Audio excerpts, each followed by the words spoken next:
Fala, galerinha, vamos dar início hoje a um novo assunto, né, que são as figuras de linguagem. Então, vocês têm a apostila de vocês, onde eu trago o conceito do que vem a ser figuras de linguagem, os tipos, né, e o slide aqui nós vamos acompanhar, né. Então, galera, eu coloquei assim um conceito do que vem a ser figuras de linguagem.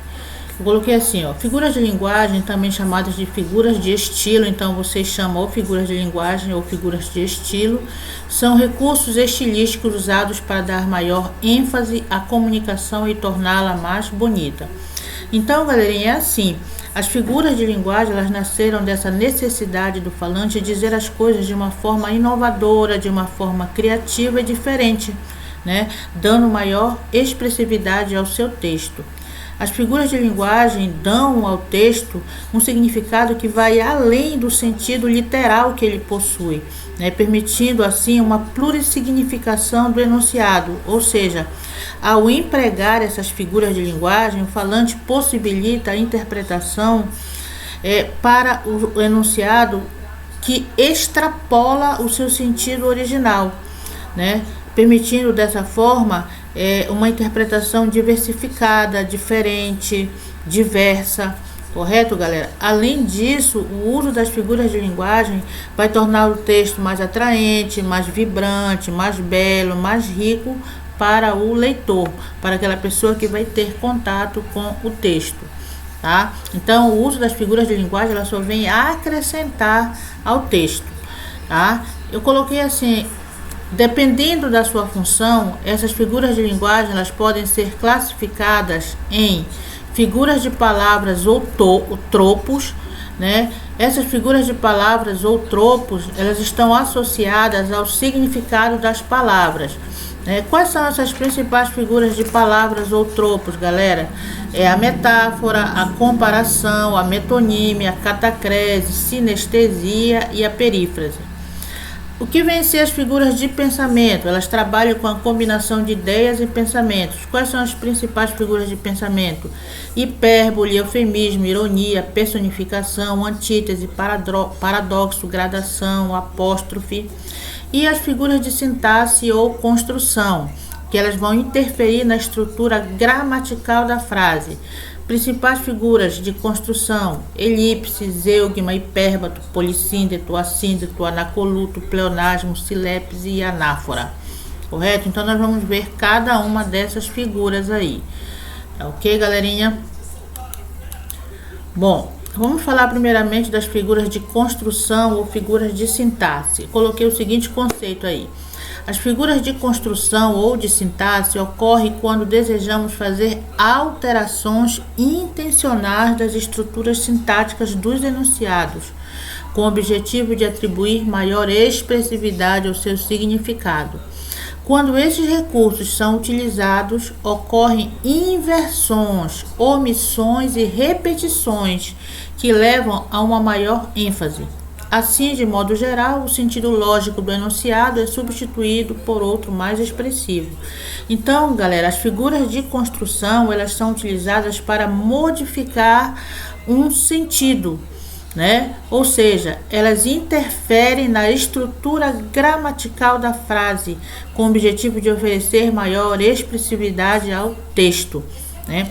As figuras de construção, galera, elas vão operar em diversas formas dentro da frase, né? Seja na inversão, como eu coloquei aqui, na omissão ou na repetição de termos, correto? Nós temos várias figuras de construção. Essas aqui são as principais, olha, a elipse, né? Zeugma, a silepse, que tem uma divisão, pode ser silepse de gênero, de número de pessoa, o pleonasmo, o hipérbato ou inversão, o assíndeto, o polissíndeto, a aliteração e a anáfora, tá? Então vamos ver aqui a primeira delas, que é a elipse, galerinha. Tá? O que vem a ser a elipse, galera? Eu coloquei assim, a elipse é a omissão de um ou mais termos, os quais não foram expressos anteriormente no discurso. Entretanto, eles são facilmente identificáveis pelo interlocutor, ou seja, pelo receptor. Então, galera, em outras palavras, a elipse é a omissão de um termo que pode ser facilmente identificado através da análise do contexto da frase. Tá? Ele não vem expresso na frase, mas você pode identificá-lo com facilidade, correto? Então, eu coloquei como exemplos: na sala de aula, vários alunos preocupados com o simulado. Então, percebam que nesta frase eu tenho a ausência do verbo. No caso aqui, ou poderia ser o verbo haver ou o verbo ter. Tá? Eu coloquei assim, ó, na sala de aula havia vários alunos preocupados com o simulado, ou na sala de aula tinha vários alunos preocupados com o simulado. Percebam que esses dois verbos, eles não vêm expressos, eles não vêm escritos na frase, eles estão omissos, eles estão subentendidos, tá? Eles estão implícitos, mas dá para você perceber a presença deles, eles só não estão escritos, tá? Então, quando a omissão desse termo, né, no caso desse verbo aí, tá? Isso eu chamo de elipse, tá? A omissão dele, né, a não presença dele dentro da frase não compromete o sentido da frase de forma alguma, tá? O importante é que você saiba que ele existe ali, só que ele não foi escrito. Outro exemplo: para acabar com a sujeira, só bombril. Então aqui a omissão do verbo usar. Eu posso dizer assim: para acabar com a sujeira, use só bombril, ou para acabar com a sujeira, só use bombril. Então houve aqui a omissão do verbo usar. Essa omissão é que eu chamo de elipse. Vamos em frente aqui, um outro exemplo, olha. Saímos cedo do colégio, tá? Esse nós, galera, não tá escrito aí, tanto que eu coloquei o que tá implícito, eu coloquei de outra cor, né? Mas pela terminação do verbo aqui, saímos, você já sabe que faltou o que? O pronome nós. Nós saímos cedo do colégio. Esse pronome não está expresso na frase, ele está de forma implícita, de forma subentendida. Então, essa omissão do termo eu chamo de elipse.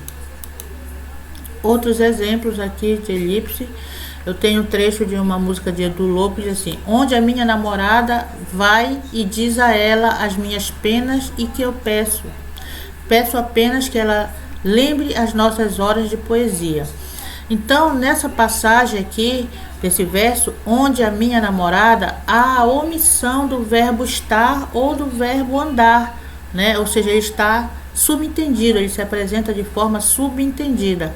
Essa omissão do verbo estar ou andar é a elipse. Eu poderia dizer: onde está a minha namorada? Onde anda a minha namorada? Ok, galerinha? Isto é elipse. Outro exemplo, olha. Entrei em casa, a mesa posta, as velas acesas. Tá? Percebam que eu não coloquei a presença aqui do verbo estar e nem do pronome eu. Eles estão subentendidos, eles estão implícitos dentro da frase. Comprometeu a frase? Absolutamente. Tá? Não comprometeu em nada a frase. Tá? Mas você sabe que esses termos existem, só que eles não estão expressos dentro da frase. Então isso é a elipse, tá? E fica até uma frase mais bonita, né, galera? Tá? Ó, eu entrei em casa, tá? Você sabe que pela terminação do verbo há a presença do pronome eu. A mesa posta, né? A mesa estava, então houve a omissão do verbo estar. A mesma coisa aqui, a omissão do verbo estar. As velas estavam acesas, correto? Então essa omissão dos verbos aqui do pronome, isso é a elipse. Vamos falar, ainda tem mais um exemplo de elipse, né? Agora com a tirinha do H, que diz assim: primeiro ele começou a beliscar entre as refeições, depois a comer sanduíches entre as refeições, agora ele come refeições entre as refeições. Então aqui nesse segundo quadrinho, né, nós temos a omissão da expressão ele começou, né? Onde eu tenho a omissão do pronome ele e do verbo começar. Depois ele começou a comer sanduíche entre as refeições. Então essa omissão é o que eu chamo de elipse. Não é difícil, né, galerinha? Vamos falar da outra figura de construção, que é a zeugma. O que vem a ser uma zeugma, galera? Ao contrário da elipse, na zeugma ocorre a omissão de um termo já expresso no discurso. Então, a zeugma não deixa de ser uma espécie de elipse, tá? Mas qual é a diferença da zeugma para a elipse, galera? Que na zeugma ela se caracteriza pela omissão do termo na oração sem que prejudique, né, o entendimento dessa oração, né? E essa omissão, galera, ela ocorre, né, com um termo que já foi mencionado anteriormente, tá? Ele já foi dito anteriormente. Então tá aí a diferença da elipse para a zeugma. Todas as duas, né, é a omissão de termos, só que na elipse, tá, o termo ele não tinha sido expresso anteriormente, já na zeugma sim. Esse termo que é omisso na segunda oração, na segunda frase, ele já tinha sido citado na primeira frase, na frase anterior, tá?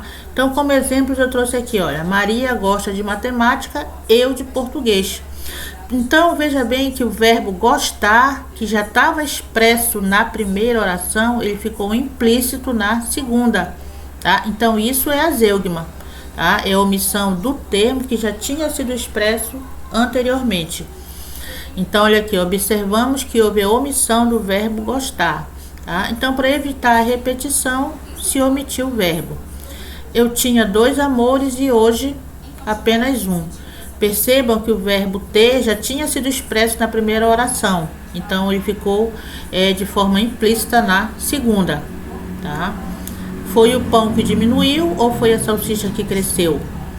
Então o verbo ser aqui, que estava presente na primeira frase, para não repeti-lo, ele ficou implícito, ele ficou subentendido na segunda oração.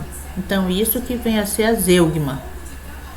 Vamos ver outros exemplos aqui, ó, nessa tirinha aqui, ó.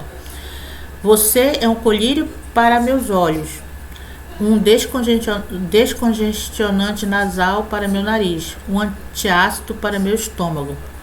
Tem gente que não sabe quando parar. Então aqui, galera, de forma bem hilária, né? A zeugma está presente no segundo e no terceiro quadrinhos. Por quê? Houve a omissão do pronome de tratamento você e do verbo ser, né? Você é, que ele diz aqui no primeiro quadrinho, você é um colírio para os meus olhos. Para não repetir no segundo e no terceiro, você é um descongestionante nasal para o meu nariz, você é um antiácido para o meu estômago. Então, nesse segundo e nesse terceiro quadrinho, essa expressão ela ficou implícita. Então, isso é a zeugma, tá ok? Vamos falar de silepse, galera. Tá? A silepse ela é empregada, né, mediante a concordância da ideia. A silepse é empregada mediante a concordância da ideia e não do termo utilizado na frase. Dessa forma, ela não obedece às regras de concordância gramatical, e sim por meio de uma concordância ideológica. Então, galera, na silepse, o que acontece? Você vai deixar de lado a concordância gramatical e se utiliza a concordância mental, ou seja, uma concordância ideológica, tá ok? Pois essa concordância ela é feita não com as palavras que estão expressas na frase, né? Mas com as palavras que estão implícitas. Perceberam, galera? A concordância ela não é gramatical. Você esquece a concordância gramatical. Aqui a concordância ela é mental, é ideológica, tá? Eu tenho 3 tipos de silepse, galera. Eu tenho a silepse de gênero, né? A gente sabe que nós temos 2 gêneros na língua portuguesa, o feminino e o masculino. Então, quando há discordância entre os gêneros, eu tenho a silepse de gênero, né? Eu tenho a silepse de número, os números gramaticais é singular e plural. Então, quando há discordância entre o singular e o plural, eu tenho silepse de número. E, finalmente, a silepse de pessoa, né? São as pessoas do discurso, né, galera? A primeira, a segunda e a terceira pessoa. Então, quando há discordância entre o sujeito, que vai aparecer na terceira pessoa, e o verbo, que surge na primeira pessoa do plural, eu tenho uma silepse de pessoa, E nós vamos ver cada um desses tipos agora. Vamos falar primeiro da silepse de gênero, né? Os gêneros são masculino e feminino. Ocorre a silepse de gênero quando há discordância entre os gêneros gramaticais, tá? Então, a gente já sabe que o gênero é masculino e feminino. Quando há discordância entre esses gêneros, eu tenho a silepse de gênero. Como exemplo, eu coloquei aqui: a bonita Porto Velho sofreu mais uma vez com calor intenso. Aí você percebeu aqui, bonita é feminino, né? Um adjetivo que está no feminino, e Porto Velho é um substantivo próprio masculino. Então não está concordando, porque bonita tá no feminino e Porto Velho masculino aqui não tá havendo concordância. Mas lembra que eu falei para vocês, galera, que na silepse a concordância ela não é gramatical, é uma concordância ideológica. Ou seja, a concordância ela é feita não com o termo que está expresso na frase, né? Mas com o termo que está subentendido. Então, quando eu digo aqui, a bonita Porto Velho sofreu mais uma vez com o calor, na verdade, o adjetivo bonita e não está concordando com o substantivo Porto Velho, mas está concordando com a palavra cidade, que está subentendida. E cidade não é feminino, então nesse caso o adjetivo bonita está concordando com a palavra cidade, que está subentendida, que é feminino também. Então, a bonita cidade de Porto Velho sofreu mais uma vez com calor intenso. Neste caso, o adjetivo bonita não está concordando com o termo Porto Velho, que gramaticalmente pertence ao gênero masculino, mas com a ideia contida no termo, né? Ou seja, a cidade de Porto Velho. Correto, galera? Então, isso é a silepse de gênero. Vossa Excelência está preocupado. Outra discordância aqui, né? Porque Vossa Excelência aqui é um pronome de tratamento feminino. E percebam que o adjetivo preocupado está no masculino. Então, não está combinando, não há concordância aqui entre os gêneros, né? Por quê? Porque eu tenho uma silepse de gênero, galera. No caso aqui, o adjetivo preocupado concorda com o sexo da pessoa. No caso, esse Vossa Excelência aqui está se referindo a alguém do sexo masculino, tá? Então, por isso que ficou preocupado, tá ok? Lembra que é concordância ideológica, tá? Então, preocupado aqui, o adjetivo preocupado não está concordando com o termo Vossa Excelência, mas com a ideia de masculino, né, que ele repassa, correto? Outros exemplos aqui, ó. Carreta tomba na Almirante Barroso. Outra discordância aqui de gênero, porque a contração na é feminino e Almirante Barroso é masculino. Mas a concordância da contração na não está sendo feita com a palavra Almirante Barroso, mas com a palavra avenida, que está subentendida. Carreta tomba na Avenida Almirante Barroso. Tá ok? No exemplo acima, a concordância está sendo feita com a palavra avenida, que encontra-se subentendida. Outro exemplo, a Rio Santos está engarrafada. Olha, o adjetivo engarrafada, e aqui eu tenho o substantivo Rio Santos, que são masculinos, né? Então, engarrafada feminino, Rio Santos masculino, há uma discordância aí. Mas perceba que o adjetivo engarrafada não está concordando com a palavra, com o substantivo Rio Santos, mas com a palavra rodovia, que está implícita aqui, que está subentendida. Então, a rodovia Rio Santos está engarrafada. A rodovia engarrafada. A gente é novo ainda. Novamente, outra discordância. O adjetivo novo não está concordando com o substantivo gente, tá? Então, o adjetivo novo não concorda com a gente, levando a entender que o falante é do sexo masculino, tá? Então, por isso que o adjetivo ficou no masculino, tá? Porque a concordância não está sendo feita com a palavra gente, mas com a ideia de masculino que esse substantivo está repassando. Vamos falar de silepse de número, né, galera? Nós já sabemos que os números gramaticais é singular e plural, né?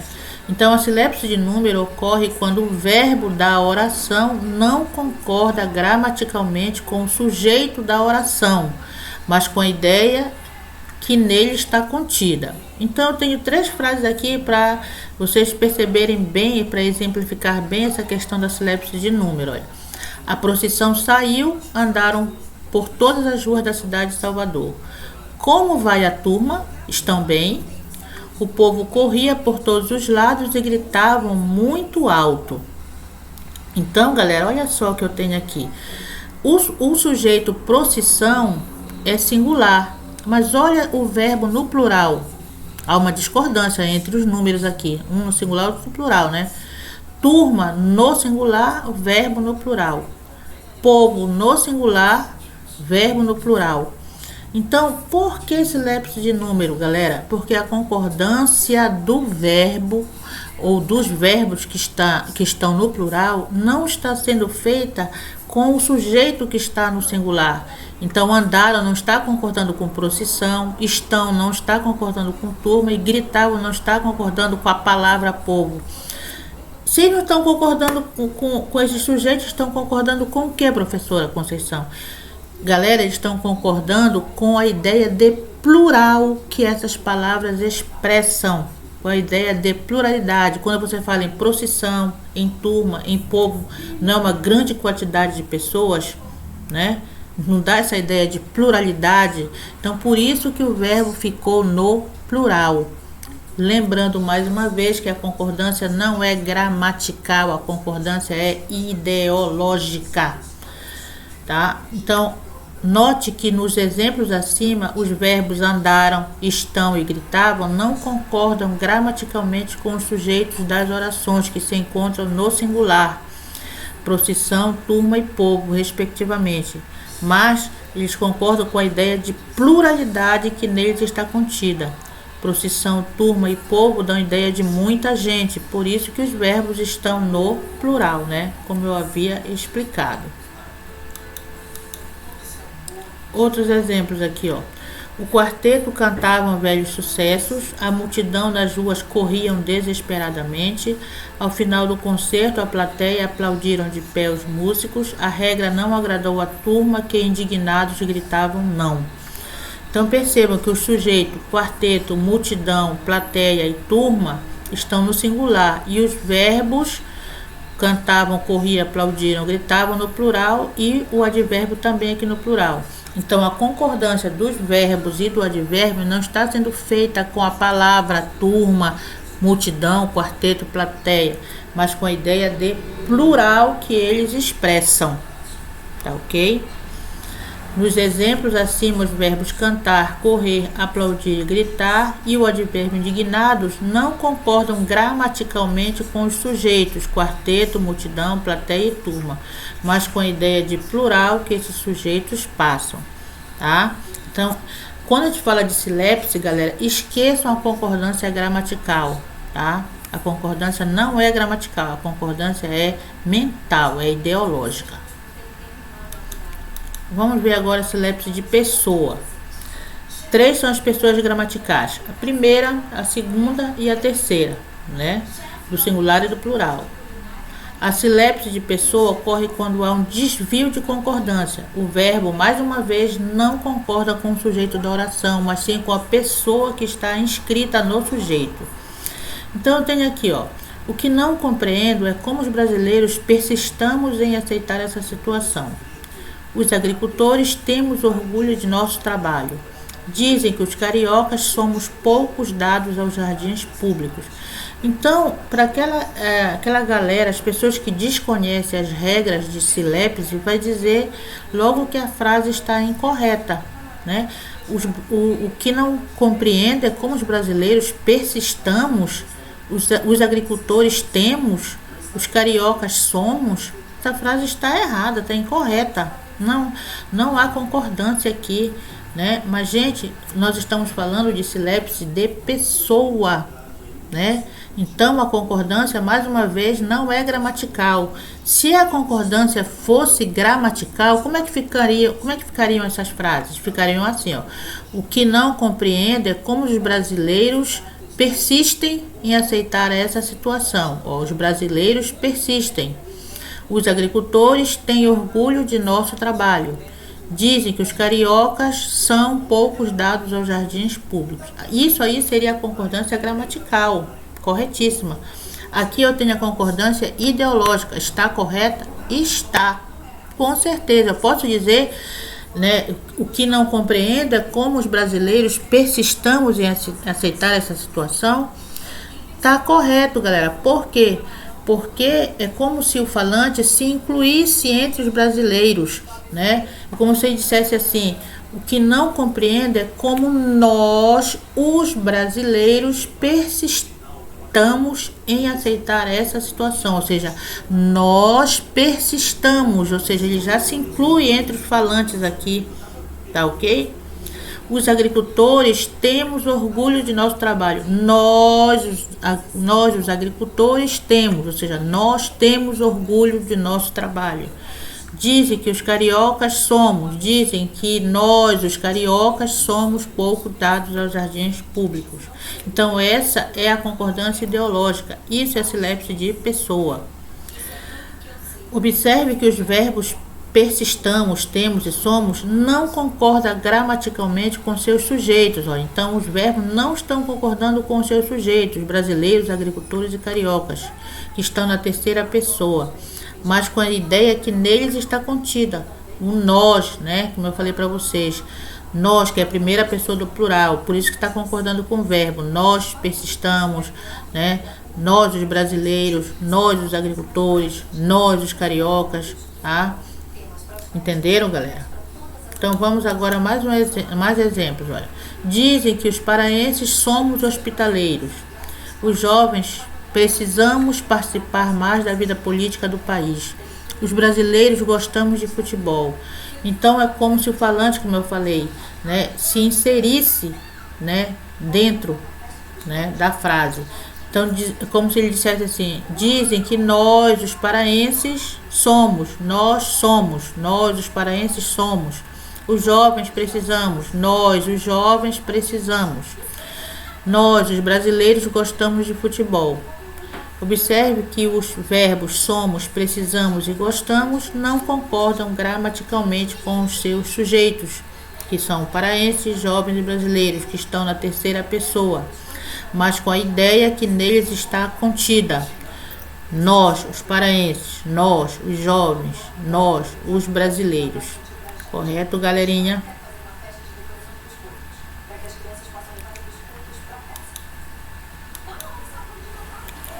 Vamos falar de pleonasmo, galera. O pleonasmo é um recurso linguístico que utiliza a repetição de um termo ou de uma ideia para dar mais ênfase ou clareza. Dependendo do contexto e da intenção do falante, o pleonasmo pode configurar uma figura de linguagem ou um desvio da norma padrão. Então é assim, galera, o pleonasmo é a intensificação do significado, né, por meio da repetição. Tá? Então esse tipo de pleonasmo, né, eu chamo de pleonasmo estilístico, né, ou literário. Esse tipo de pleonasmo, galera, ele é uma figura de linguagem, tá? Então esse tipo de pleonasmo ele é usado, né, para enfatizar uma ideia, dando maior expressividade ao texto, né? Então nesse caso ele é considerado uma figura, diferente do outro tipo de pleonasmo, que é o pleonasmo vicioso, que a gente vai ver alguns exemplos mais adiante. Esse tipo de pleonasmo ele precisa ser evitado, porque ele empobrece o teu texto, ele compromete o teu texto. Mas esse tipo de pleonasmo aqui, pleonasmo estilístico ou literário, ele é uma figura de linguagem, né? Então ele é utilizado para dar ênfase, para reforçar uma ideia, enfatizar uma ideia, dando maior expressividade ao texto. Então eu coloquei como exemplos aqui, olha, o meu desejo, confessei-o a ela, tá? Então não havia necessidade desse pronome oblíquo ou aqui. Quando ele foi colocado aqui, foi para reforçar a ideia da expressão meu desejo, né? Bastava dizer o meu desejo, confessei a ela. Mas quando você colocou o o aqui, confessei-o, esse pronome oblíquo o está reforçando a expressão meu desejo. Escritores, poetas se utilizam, se valem muito desse recurso em seus textos, tá, galerinha? A mim não me enganas tu, olha, dois pronomes oblíquos, o mi e o me. Só que esse outro me aqui, tá, não seria necessário, né? Não seria necessário, ele foi utilizado apenas para dar ênfase ao outro pronome oblíquo, mi. Bastava dizer, a mim não enganas tu. Mas quando você colocou o me aqui, foi para reforçar a ideia do outro pronome oblíquo. Ali dançaram tanta dança. Ali dançaram tanta dança. Bastava dizer, ali dançaram. Quando se colocou tanta dança, foi para reforçar, né, o verbo dançar aqui, a ideia do verbo dançar. Me sorri um sorriso pontual e me beija com a boca de hortelã. Novamente, bastava dizer, me sorri, né, e me beija. Tá? Mas não, se colocou um sorriso e com a boca para reforçar a ideia do sorriso e do beijo. Então, essa ênfase aí é o que a gente chama de pleonasmo estilístico, né? Ou pleonasmo literário. Ó mar salgado, quanto do teu sal são lágrimas de Portugal? Então, veja bem, galera, a gente sabe que o mar é salgado, mas quando o Fernando Pessoa ele utilizou o adjetivo salgado, foi para reforçar essa ideia de mar aqui, tá? Então, esse reforço aqui na expressão é o que a gente chama de pleonasmo literário. Morrerás morte vil na mão de um forte. Novamente aqui, morrerás na mão de um forte. Esse morte não seria necessário, então a palavra morte está reforçando aqui, tá, o verbo morrer. Chovia uma triste chuva de resignação, tá? Outro exemplo de pleonasmo estilístico aqui, né? O reforço da expressão, o reforço da ideia. Quando ele fala aqui, chovia uma triste chuva de resignação, ele está querendo dizer que não se trata de uma chuva qualquer, né? Mas de uma chuva de resignação. Agora, o outro tipo de pleonasmo, galera, que é o vicioso, ó, também chamado de redundância. O pleonasmo vicioso é um vício de linguagem. Nesse caso, ele é um erro sintático não intencional que a pessoa comete por desconhecimento das normas gramaticais. Trata-se de um desvio gramatical que passa despercebido pelos falantes da língua. Note que ele é muito utilizado no cotidiano e na linguagem coloquial. Então, galera, o pleonasmo vicioso é a repetição desnecessária, né, de palavras ou de expressões, né, repetição de uma informação, né, dentro de uma frase. É o que a gente chama de redundância, né? Às vezes as pessoas utilizam e nem percebem que estão utilizando, né? Às vezes isso acontece pelo próprio desconhecimento das regras da gramática, né, galerinha?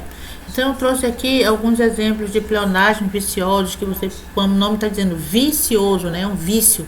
Então você precisa evitar, porque como eu falei, ele compromete, ele empobrece o teu texto.